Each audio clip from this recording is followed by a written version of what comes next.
สืบต่อเป็นเดริมร็อกกันให้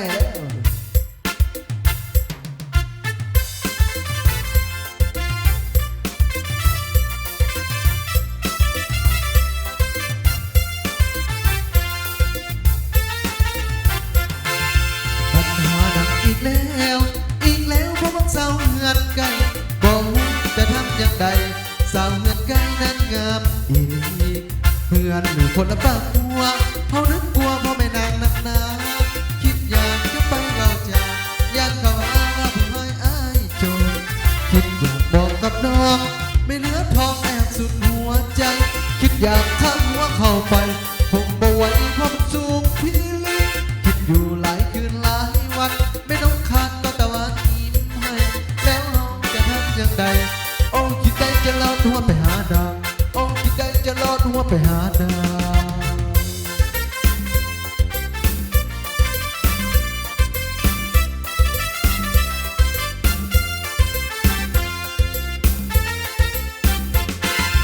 ปัญหาหนักอีกแล้วว่ามักสาวเงินไก่บอกจะทำอย่างใดสาวเงินไก่นั้นงามดีเพื่อนอยู่คนละฝากหัวเขานึกกลัวเพราะไม่นางนักหนาคิดอยากจะไปเบาใจย่านเขาหาว่าผู้ให้อายโจรคิดอยากบอกกับน้องไม่เหลือทองแอบสุดหัวใจคิดอยากข้ามหัวเข้าไปคงบ่ไหวเพราะสูงพี่ลึกคิดอยู่หลายคืนหลายวันไม่นุ่งคานก็ตะวันยิ้มให้แล้วเฮาจะทำอย่างใดโอ้คิดได้จะลอดหัวไปหานางโอ้คิดได้จะลอดหัวไปหานาง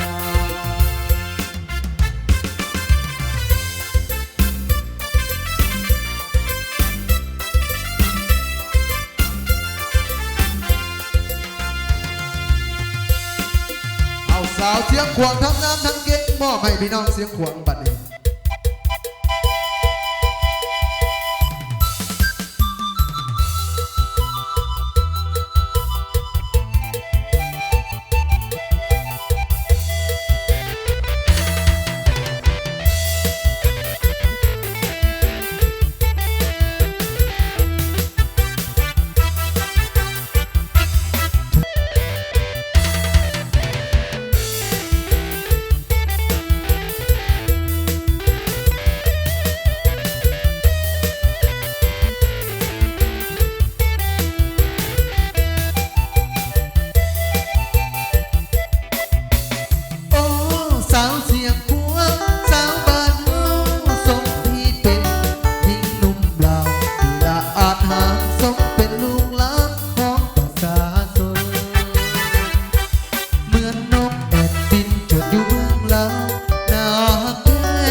โบมือให้กับเต้นต่อไปพี่น้องปาก็ยัง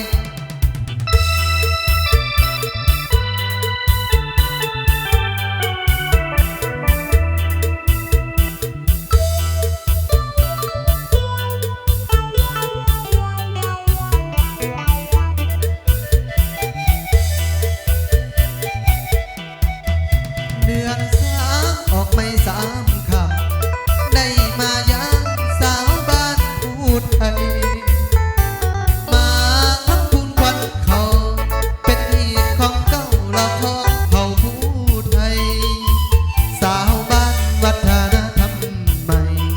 ทำสาไว้ประเพณีอันดีงามสาวเอ๋ยมีสู่แรงโบไออยากขอเคียงคู่สาวไทยมาปลูกพริกหน้าแลนแม่สาวแก้มแดงและน้องจงเย็นใจพวกสงสารไอ้บ้า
เดสาวผู้ไทยเอ้ยโอเดสาวผู้ไทยเอ้ย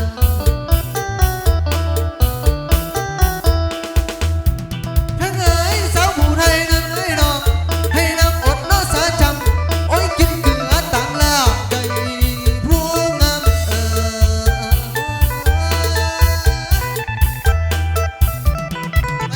ปากหอดใหญ่มาหอดแล้วปากหอดใหญ่มาหอดแล้วอย่าบังดิมนั่นหอดเกลืออย่าบังดิ